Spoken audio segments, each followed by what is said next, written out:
All right. Okay, folks. So let's take up the topic. Let's start the class and this on Moore's law. I will be taking almost two lectures on this law. Okay, it's very simple to define it in just maybe two lines, but this is the most asked question in the interview, where people do ask what is Moore's law and what is the implication of that and so on, so forth. So I thought I will discuss this in detail, and then after tomorrow's class we will kind of start discussion on computer architecture. So first 7 or 8 lectures that I'm going to take for this course will be on creating the view what computer architecture is, right? So basically a top level view, and then we'll get into risk architecture, and then after that we'll look into processor design, single cycle, multi cycle, and memory design. All right, please feel free to ask me any question, because it's very important that you understand the concepts. All right. Okay. Thought of the day is that 80% people who fail at work, that is when you somebody works in industry or somewhere, they fail for one reason: they don't relate well to other people. Okay. Okay, think about all this what I am writing here, maybe later, not immediately, but afterwards. And then action item on you is that look at your own behavior and thoughts. You can observe your thoughts and behavior and do corrections if you think appropriate. All right. Okay, so today we'll discuss primarily Moore's law. Okay, and from that we will draw a conclusion, not today but later on. What? Why should we move towards multi-core architecture? Okay, all right. Largely, I've taken it from you know uh, these two resources. If your time, go through it. Okay, the world has changed a lot in last 30 years, right? I mean, when I was studying, then I had just one textbook for each subject. In fact, microprocessor was just introduced then in 1982 or 1980s, and with lot of difficulty I could get one book on that subject. Okay, and today's situation is that then even in a small village in Madhya Pradesh, one can attend the classes which are broadcasted from top universities, say Berkeley or Stanford, or attend webinar and so on, right? So that's the power with people today. And that is possible, that has made possible, right, by having affordable computing. It means that anybody today, even a rickshaw puller in India, for example, or your maid servant, or people even who are very poor, can afford computing. On the other hand, people who started early, like people of my generation, uh, I had, when I joined my master's program in IIT Roorkee, then I was given, I had to write a program, and that too in there was no C, so I wrote a program in Algol 60, which was quite a structured language. And in order to write program, I had to go to the computer center, and I was given half an hour of terminal time per day. That's it. And I had to write a program as long as say 3,000 lines of program. So the question then was that it was, how to do your assignment. It was so expensive. Computer is very expensive, and it's not affordable by anybody. Uh, and when companies came to recruit, so the question after they asked me question, they say, any question for you? I said, can you give me 5 hours of terminal time? That was the question I wanted to know. If answer was yes, I would have joined them. So that was the scenario. It was not affordable, and now today is affordable. And second is the communications was not affordable just even 20 years back. I had to stand in front of STD booth is called PCO booth to make a phone call, right? Forget about dial-in modems and connecting to internet and all that. Internet was not there. And now today, anybody, when I say anybody, actually anybody uh, can take a internet connection just paying say 150 rupees, okay? And enormous amount of bandwidth has become possible. Now, these two things have changed the whole scenario.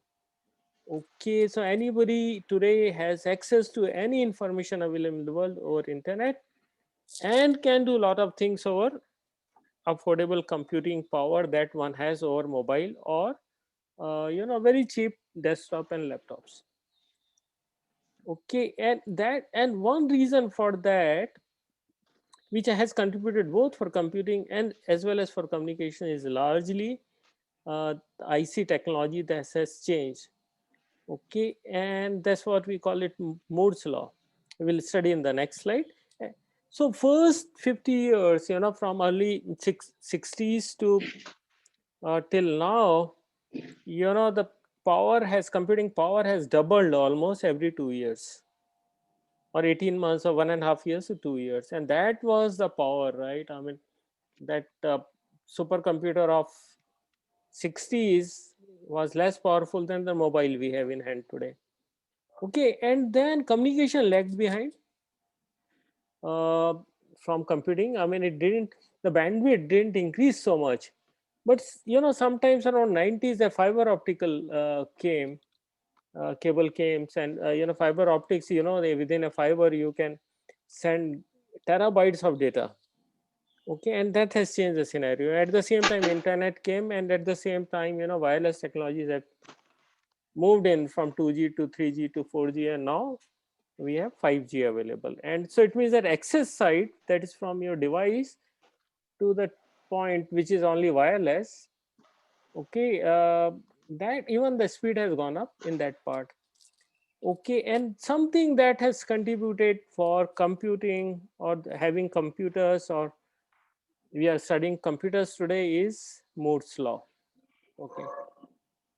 Okay, Moore's law says, as we discussed earlier, number of transistors on chip doubles every 18 to 24 months. It means that technology is moving so fast, not only, our fabrication technology, such that transistors are becoming smaller and smaller. All right. If you can reduce the size of transistor, every 2 years by 70% or something, then, density almost doubles. Okay. So it means that, you buy a computer today, and then in the same cost, if you buy 2 years later, that will be 2 times more powerful. That was a scenario for almost like 50 years. Okay. So it started in 1965, and you can see up to 2000, almost like 5 or 7. Uh, of course, this curve is straightforward, so you can see the exponential increase. This is a logarithmic scale, right? So it's not linear, but it's a logarithmic. So there was exponential increase in computing power. So every 2 years, it's kind of doubling. Okay. Uh, and what is the impact of that? Impact, of course, we know that computers are there everywhere. Okay, it has become so cheap. All right. So basically, as it is, this has happened, as we discussed, because of shrinking of transistor size. So in a chip or VLSI chip, we could fabricate twice number of transistors, you know, every few years. Okay, it means that they were packed closer and closer. Okay, and the technology today is around 5 nanometer and even less than that. I mean, Apple has come out with M1 chip, with 5 nanometer technology. So they could pack in 16 billion transistors. And this is not the upper limit. There are companies that have packed in much larger number of transistors. Okay. So what is the interpretation of all this? Okay. Just a minute. Okay. अच्छा ampere निकाला है Okay, someone can you please mute your mic? I can hear some of you. Okay, all right. Okay, so impact of that is that, you know, first thing is the transistors are increasing, the computing power is increasing almost exponentially up to for many years, right? And as a result of that, what has happened, after 2005 and almost 2007, this increase is no longer exponential, but it became less than exponential. Okay, so it means that instead of every 2 years, 1.5 to 2 years, density was doubling. Now it became 3 to 3.5 years, density were doubling. Okay, so Moore's law is still applicable, but it's not the same growth as it was earlier, right? So we can say that Moore's law is slowing down. Okay, we'll see the reason for that. Okay, and one implication of that is that more and more transistors are coming into chips. It means that now chips are becoming, or processors are, at the same time memory, all these are becoming more and more powerful. Okay, um, as we just discussed that Apple has come out with 5 nanometer technology. Nvidia, that makes GPUs, okay, has 57 billion transistor using 5 nanometer technology. Samsung's DRAM, this is a memory chip, DRAM memory chip, has 8 terabyte of memory, and they have 2048 billion transistors. So these are, of course, this is a memory technology, while this is a processor technology. Of course, in a processor technology, you cannot pack so much transistor as you do it in plain memory, because memory is more, can be done more, basically just few transistors can uh, create a memory cell. Okay, so the memory density, of course, or a number of transistors that can impact using for a memory is surely higher. Okay, so all right. So one impact of that is that now chips are not becoming larger in sizes, right? So initially it was some size and became larger because more number of transistors came, not only densely packed, but also size also increased. But it's not no longer there, right? So we cannot increase the size of chip, and at the same time we cannot put too many transistors in a chip, although Moore's law is still applicable. So what we are doing is now, the instead of going, putting more and more transistor in a single processor, we are creating multiple processors in a wafer. Okay, or we can say in a chip. Okay, and then it means that we are moving towards multi-core architecture, multiple cores.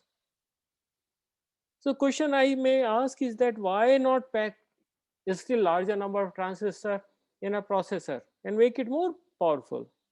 And that has happened for last 50 years. Why can't we do that? Okay, so we'll answer this question, right?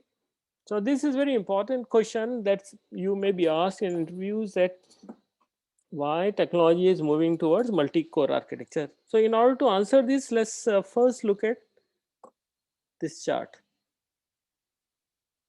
Okay, this shows uniprocessor performance, right? A single processor.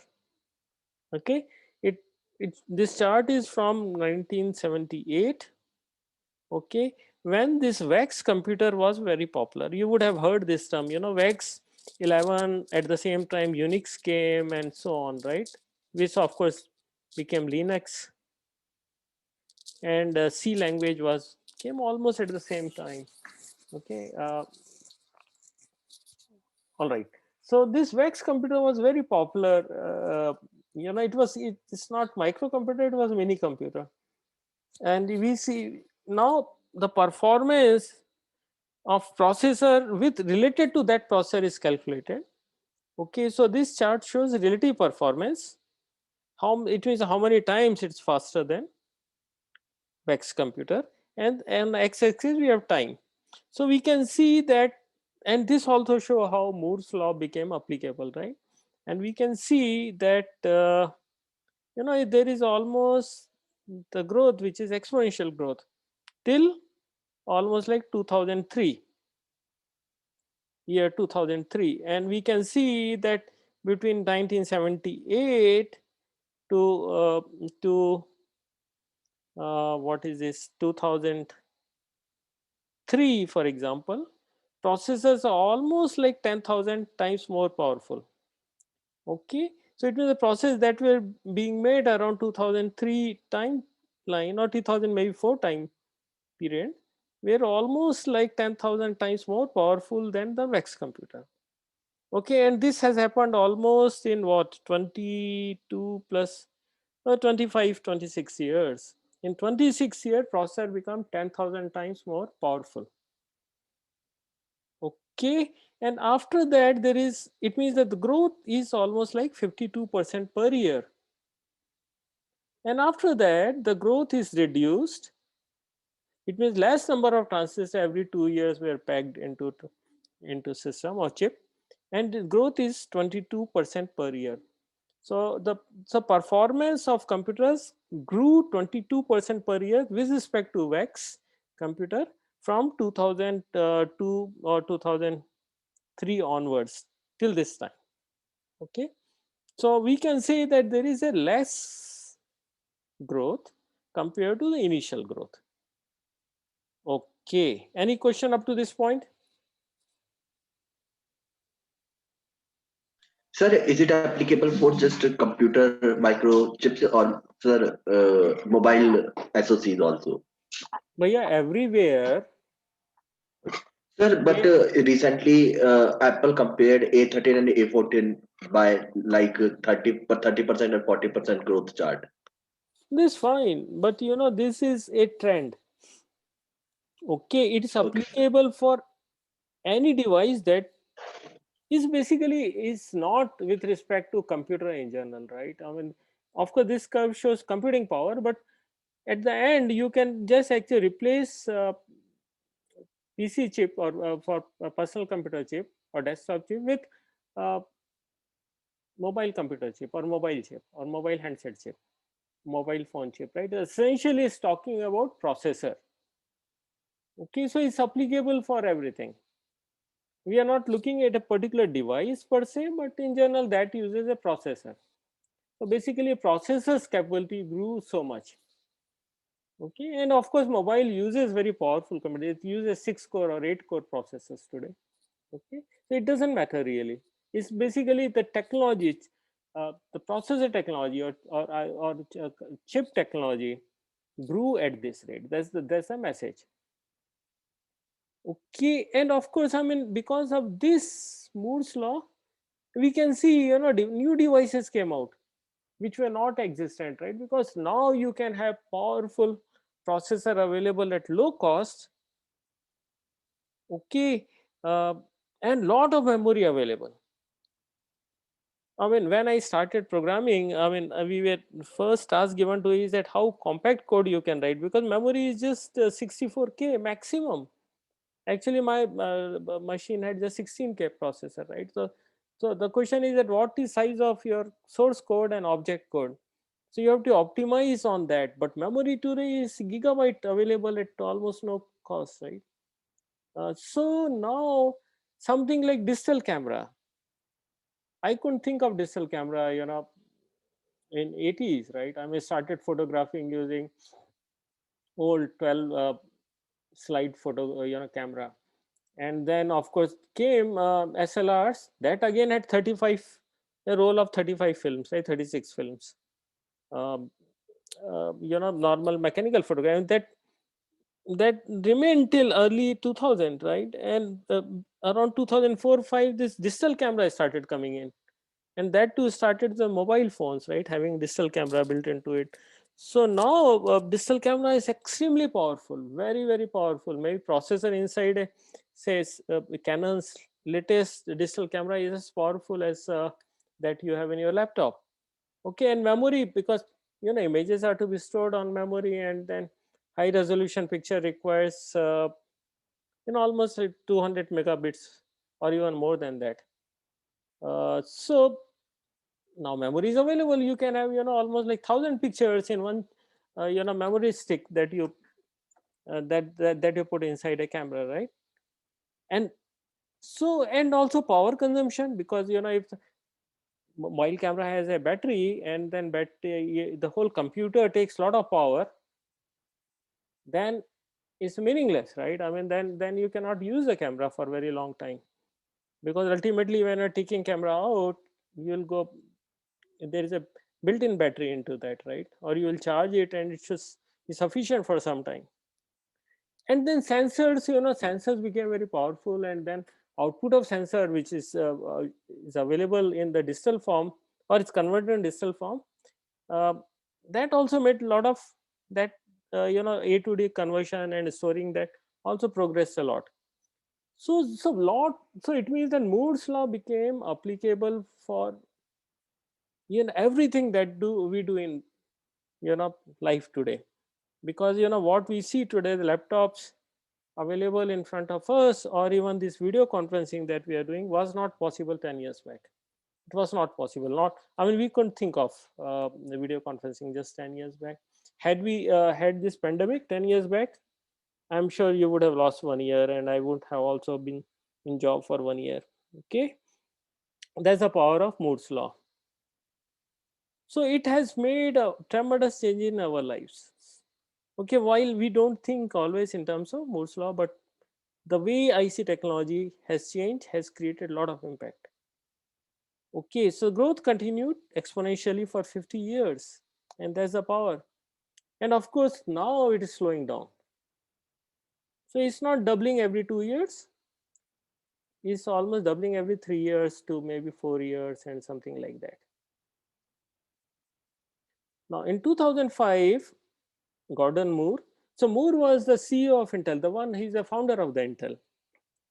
Okay, um, he postulated this, he told about this. Okay, and then he said that this law cannot be sustained indefinitely. It means that it cannot go on forever, right? The reason is that there is a limit on which you can actually pack the transistor as close as possible, right?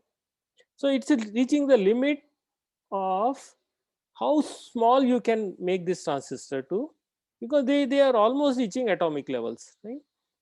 Okay, so what we do is that as we pack more and more, the distance between them, between two transistors, reduces.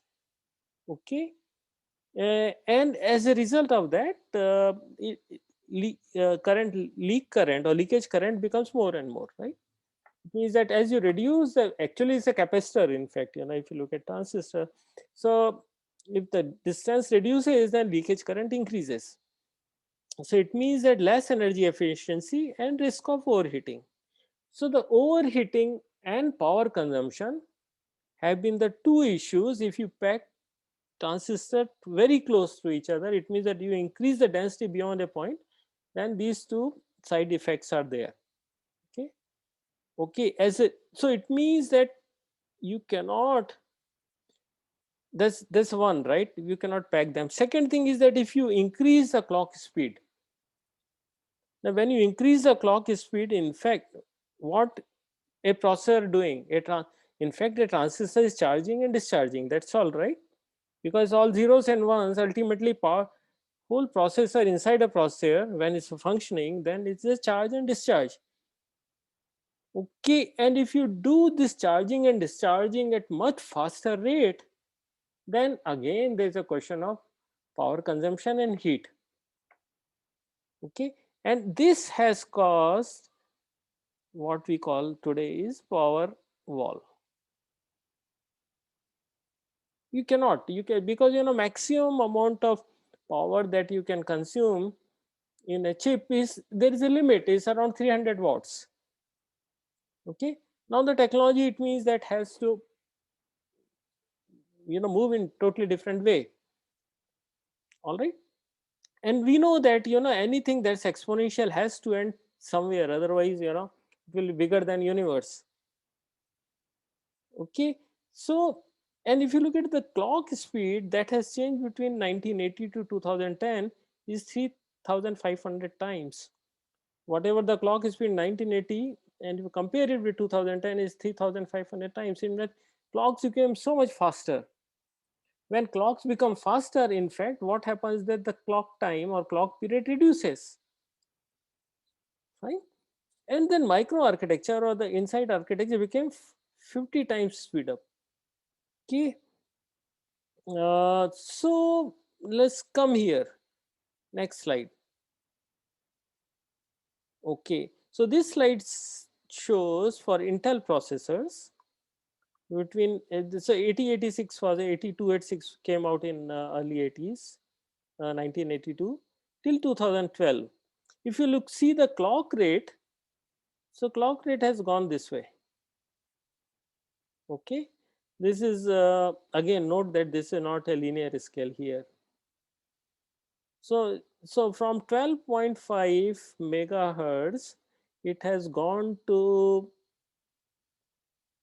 3400 megahertz. Okay, now after this, it's almost same.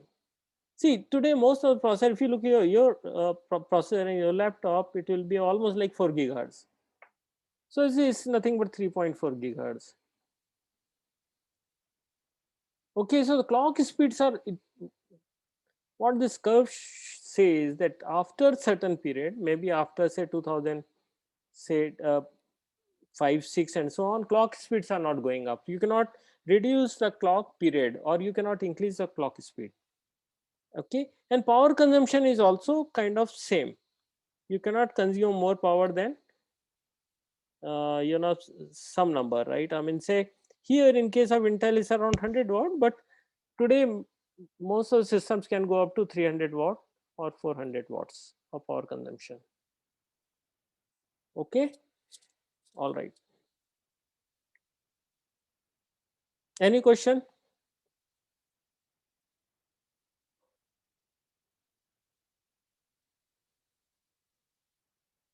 Is it Sir, clear? what happens when we try to overclock our computer? Overclock. Okay, so basically, if you see, there is always a theoretical limit that's given to you. Okay, of course, if I mean, when you come to pipeline design, you will see that if you reduce the clock size, that pipeline fails. You cannot do enough work within a clock cycle. So your computer will not allow you to reduce the clock speed beyond a point.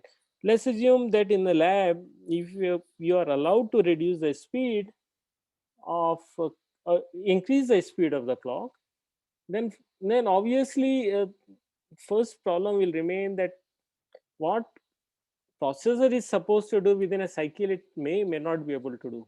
Okay, most likely it will not, because the processor designed with maximum clock speed at which it can work. Okay, we'll see how maybe in subsequent lectures when we'll start looking at the pipeline design or actually processor data part design.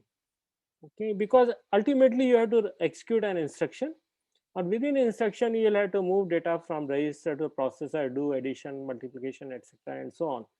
So can you do certain things within that period? That we have to see.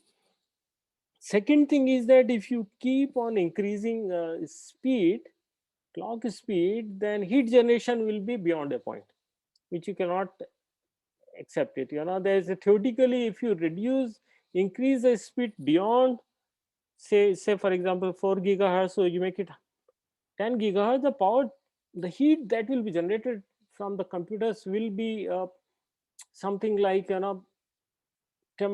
very very high. I mean, it's your power consumption may go up to maybe few kilowatts, and everything will burn out, right?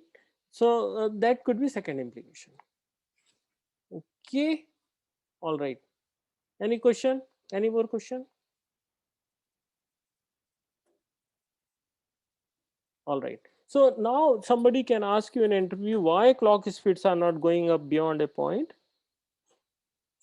4 gigahertz or something like that. Then you can answer this in that, because you say that Moore's law, because it puts an implication on number of, if the clock speed, if the clock speed goes up, then heat generation will be very high because transistors are packed very close to each other. Okay, all right. All right, so now let's move into next point. So clock rates are not increasing anymore. Okay, but we want clock rates to increase, right? What has happened over the years? I mean, if you look at this chart, you can see the power has gone up like this. A program that somebody would have written in 1970s, if you execute today in latest processor, you have a speed up of 10,000 times. And largely because of, of course, processors have improved, but also one reason was the clock rates have improved significantly, right? As we have shown earlier. Okay. So we want clock rates to be faster. Like here we have seen 3,500 times clock rate has gone up. Okay. We want that speed. But if you cannot increase the clock rate beyond a point, then of course that free speed up a programmer got is no longer there. Okay. Okay. All right. Okay. And all right. So the question is that why can't we increase beyond clock rate beyond a point? Of course, there is a power dissipation will be more, because see, if more clock cycles per second, more work will be done by processor, more charging discharging of transistor will happen, more power will be consumed, and more heat will be generated. Okay, let's assume that. Okay, let's focus on the power point, right? What's the problem in having more power consumption? So we can't cool the chip Yeah, very because of the heat, very right? efficiently. What else? So the main point we are actually bottleneck today is that we want compact system, so we can't fit a very efficient cooling system like water cooling in Yeah, most yeah, cases. yeah. Yeah, so So that's the either we have to give up on compactness, or right. and secondly the trade-off is not worth. If we go from let's say 4.5 to 5 gigahertz, the power consumption is more than double. Yes, So it's not a very good trade also. very true. So heat is one, power consumption, one impact is heat, which you said. What happens if you have a mobile on your pocket and heat becomes, so much that it will burn your pocket. It's possible, right? It happened. All right. So you cannot afford. Second problem is that consumption of power. If you consume more power and battery has only limited amount of energy stored into it, right? Then your mobile, if you're taking a mobile or any other device, you want battery to be available to you at least for say 10-12 hours. If power consumption is too much, your battery will be consumed very fast. Okay, so these are two problems. Okay. Um, and what is the correlation between heat and power? We say the chip is consuming more power.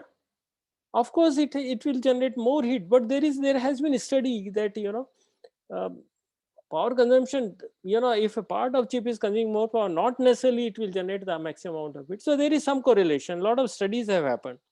Okay, but in general, we can say that because power consumption is more, and there are something like wires and so on, uh, and also capacitor, there will be some heat generation. Heat generation will also be higher. Okay. Uh, okay, so this point we have already discussed. So we need to, of course, reduce the power consumption by heat management, okay, and by battery consumption. So basically we want processors which should not consume too much of power. And how we are going to do this? Okay, we'll look at it. Okay. Uh, okay, so 50 years, everything happened, as people wanted. Process becoming more and more powerful. Heat problem was not so much there, and everything worked well. I mean, performance of computer improved and so on. Okay. And but afterwards, what happened is that technology started moving in different direction, right? Instead of a single processor on a chip or single core on a chip, people started making multiple cores on a chip, right? Oh, so we can see that there are most of our mobiles have 4 cores or 16 core or 18 cores. In fact, GPU will have 1024 cores. Okay, all right. So number of processors started going up. All right. So the okay. So the question is that why? Why it has multiple cores? Instead of making processor more and more powerful of bigger size, we started making processor of certain sizes, of certain capabilities that can work on certain clock speed, but putting them together or close to each other, right? Okay, so we'll answer this question in the next class. Okay, before that, let's just look at one small trivia. Okay, you answer this. Energy cost makes up what percentage of data center operating cost? Anybody? So I will say data center we have studied, right? About 1 lakh computers. So this is the answer here for second question. About 50,000 to 1 lakh computers are there. So operating cost is the cost of operation, right? It may include maintenance, it may include some other cost, resource cost, manpower cost, you know, some the basically amount of money you need to operate a data center, right? What is the answer? Energy cost is nothing but electricity cost. His answer is 50%. Because power consumption is just too much in computers. Okay. So second, I will tell you one more. I mean, many of you are electrical engineering student. So most of devices today consume DC, direct current, right? For example, your all computers use DC. Most of devices we use at home, that also consumes DC. We convert AC into DC, right? So now while we generate AC, okay, and transmit AC, but finally convert into DC. So there is a trend nowadays to generate AC and transmit AC. Sorry, generate DC and transmit DC. Like solar cells that we have actually generate DC. Of course, I mean this is not something we need to discuss here. Data center here has about 1 lakh computers, a reasonable sized data center. Right? Okay, so let's look in brief one more point. So every processor or every computer, if you just look at the spec of your computer, okay, you'll find this terminology TDP, which says the thermal design power. Okay, thermal design power is actually in watts, and it refers to the power consumption under maximum theoretical load. Okay, so basically every computer comes with a TDP rating.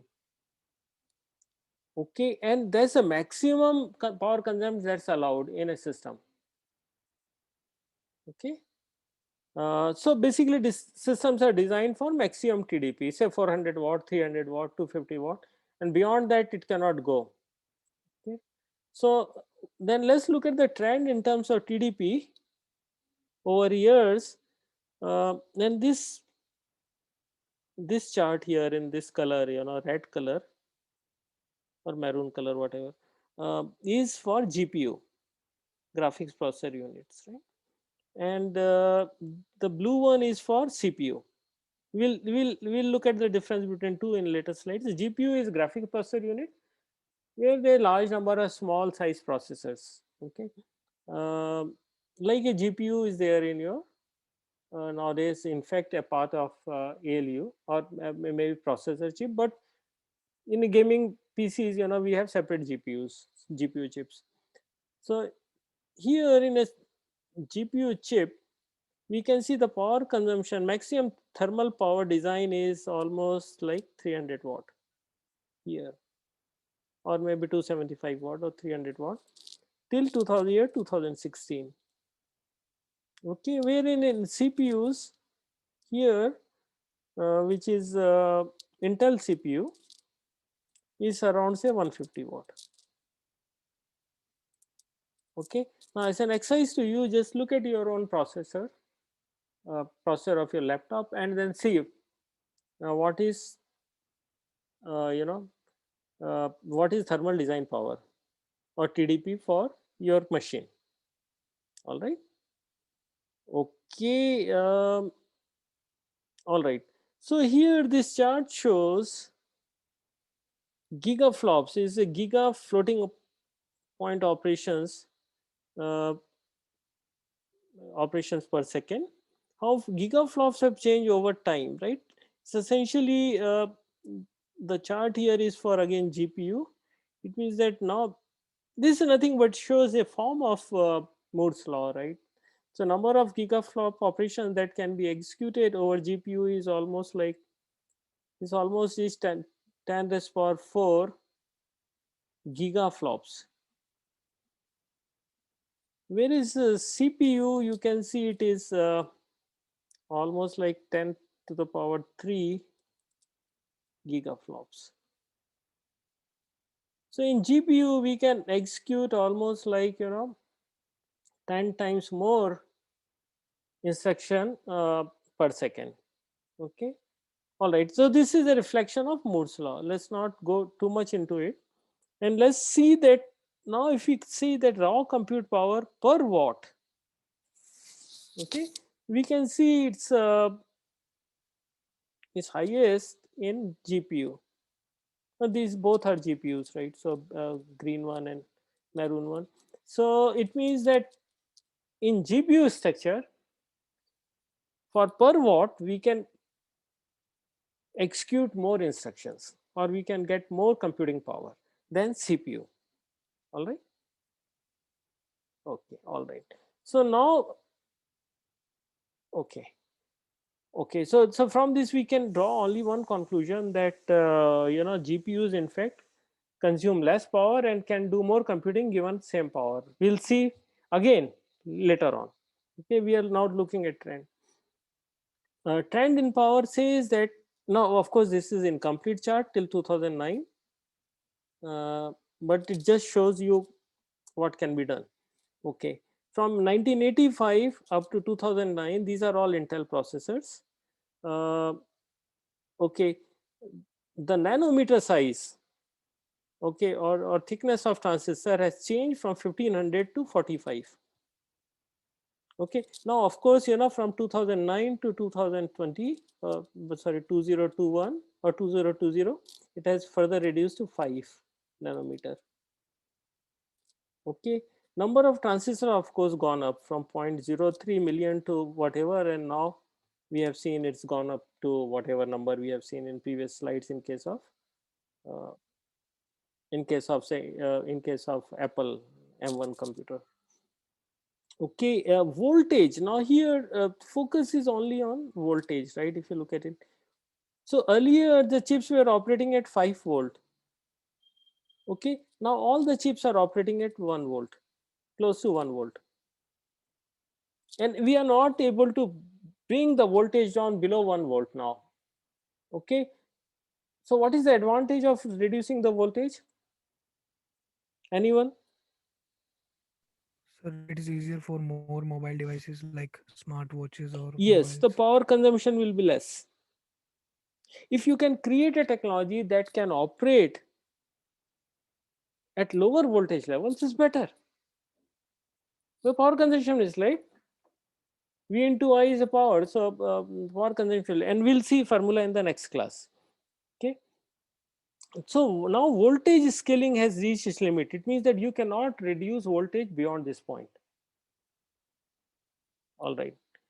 Now clock frequency has also reached a limit, right? We are not going to increase clock beyond a point. So these two constants we have derived from what we have studied today. Okay.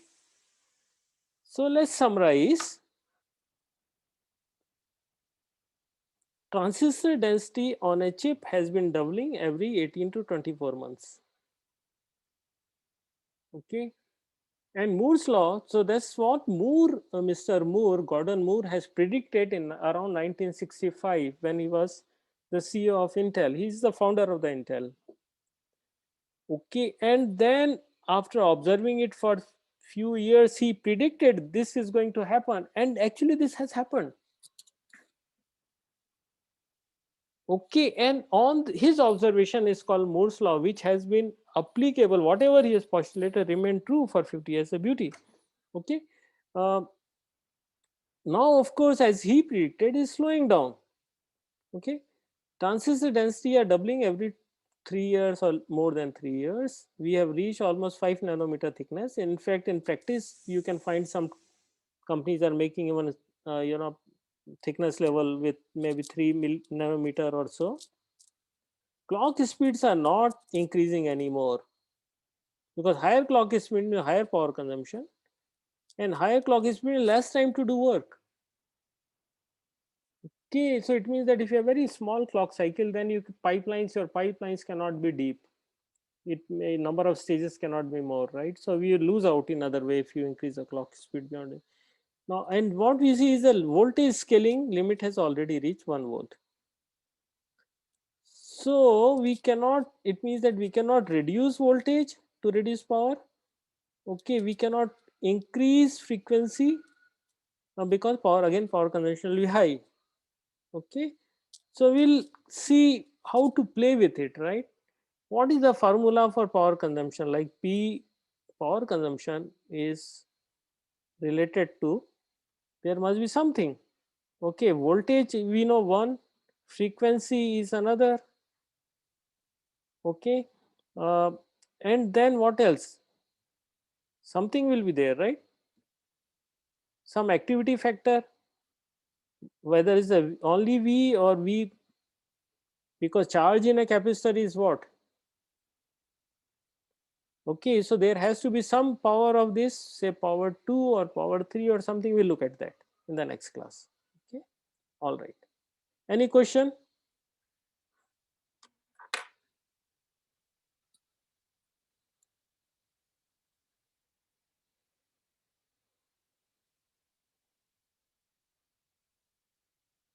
No, Okay, so again, I'm repeating, Moore's law is extremely important because Moore's law has changed our lives. Moore's law has been the reason, or IC technology has been the reason the way computing has grown. So we can see the computing or computers everywhere today.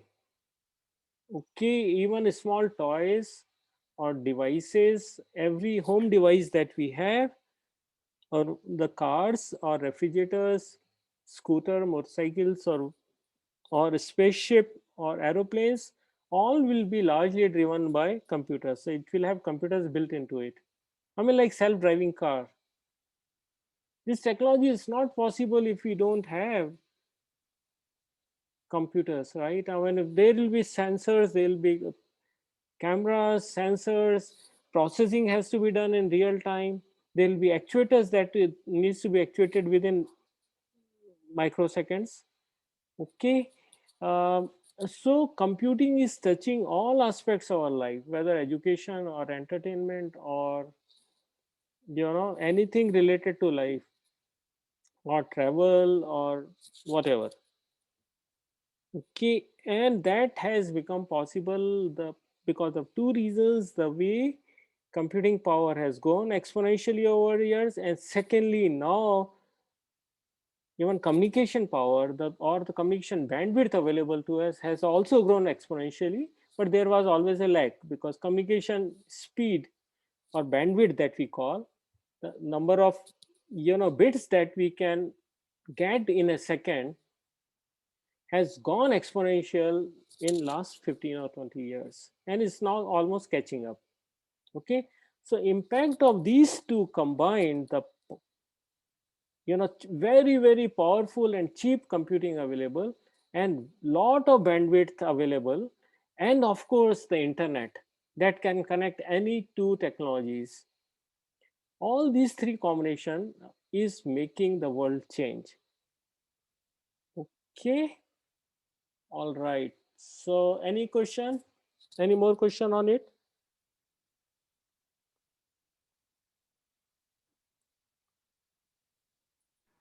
Sir, Mm-hmm. the is it more indicative of power consumed or heat generated by the processor?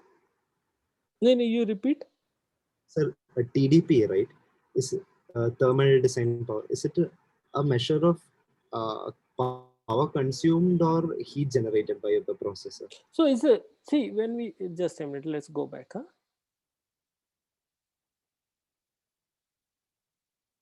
So say in this chart, do you see anywhere mention of heat? No, right? There is No, only sir. mention of power, right? Okay.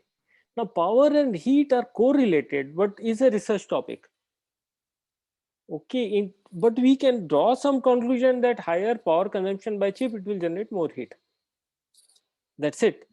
Okay, so TDP is always in terms of watts, we said here, right? So it's a theoretical, I mean, when you design a PC, then you will say that what is, you look at the maximum load, maximum frequency that it can operate on, a processor can operate on. Okay, and then look at maximum amount of work also is doing, very compute heavy, right? And then you say that what is the maximum power consumed, can be consumed theoretically, and you limit that in a processor design. Okay, it means that when I am doing my I am using the computer designed by some company and tells me that TDP is this much, it means that there's a maximum limit I can go, otherwise my computer may burn or may not function. Okay, so it's always in terms of maximum power my computer will or my processor will consume. Okay, so TDP is a maximum power in terms of watts that one should be designing the system for. So I'm designing my system. For example, this system of mine, which I'm using, is designed for say 250 watts.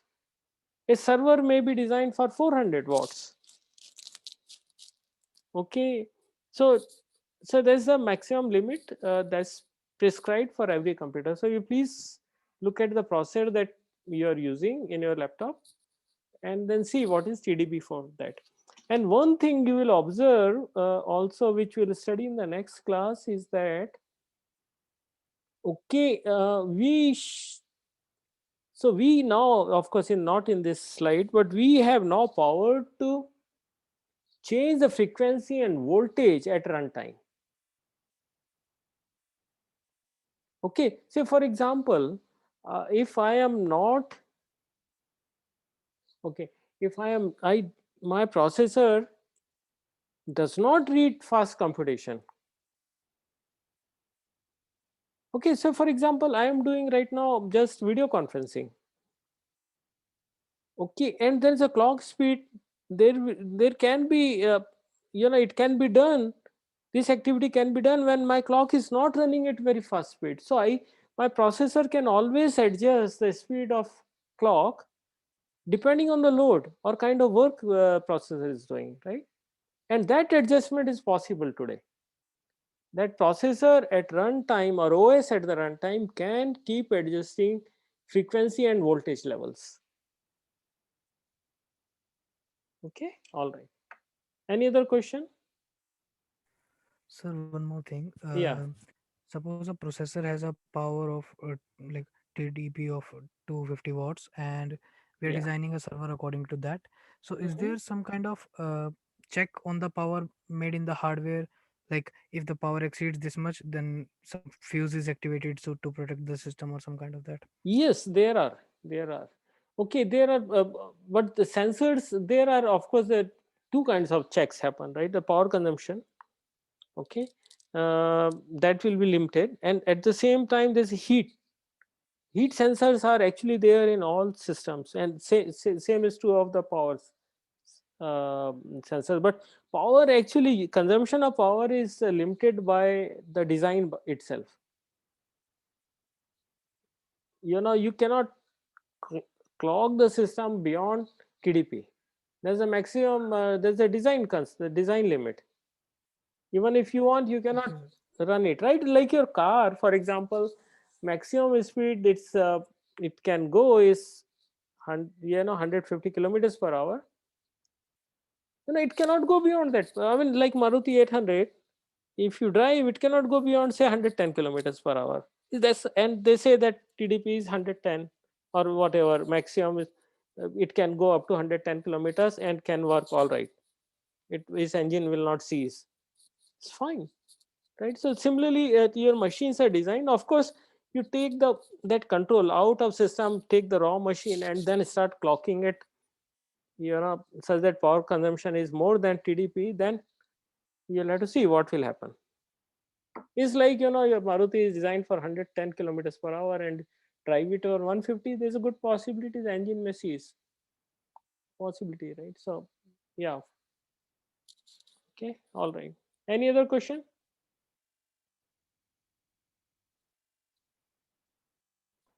Sir, Mhm. about the processor size, you mentioned that they're consistently of the same size pretty much for some time now, and they're small. So, So yeah. why is it so, sir? Maybe we could, if we had a larger surface area, maybe a slightly larger transistor size, we could pack more transistors and be more efficient in cooling if in case the surface area was larger. Yeah, I mean, so in general, of course, when I say chip size is not increasing, it's actually in terms of number of transistors. It cannot, see, you can theoretically pack more and more and more and more, right? And you have design such that part of chip is not working most of the time. That is possible, right? Your power consumption and heat consumption will be less, heat generated will be less. So basically, it is a design issue that how much. So the observation is that if you increase the intensity, density beyond a point, and it means the number of transistor that in a processor goes beyond a point, then and the processor is executing at certain speed, clock speed, overall heat generation will be, or power consumption will be higher. Now you can play around with that. So what you say is absolutely right. There are design methodologies available, right? What people say is that some researchers say that Moore's law will still be applicable instead of going, increasing a site in X and Y dimension, we'll go to third dimension also, Z dimension also, right? Right now we have, basically a chip of certain thickness, but why can't you go vertically up? Also, it's called 3D chips. So there are a number of ways one can play with it. I mean, you are right. Okay, you can, in fact, the one methodology says that why only silicon? Because all these also observations are for a technology. Okay, instead of silicon, you can have gallium arsenide. Then heat generation will be less. Then you can pack more. So, but the cost will also be higher. Okay. So, yeah, one has to play with that. But this observation is in general for a typical IC technology. Typical the way it's being packed today. Okay, you can of course increase the size and increase the transistor size and so on. Then what do you achieve out of that? Transistor function remains the same. You can increase the size, right? So, but while by Moore's law, what we are doing is we're reducing the size of transistors. That's the reason we are able to pack more transistors. Okay. All right. Okay. So see you tomorrow morning.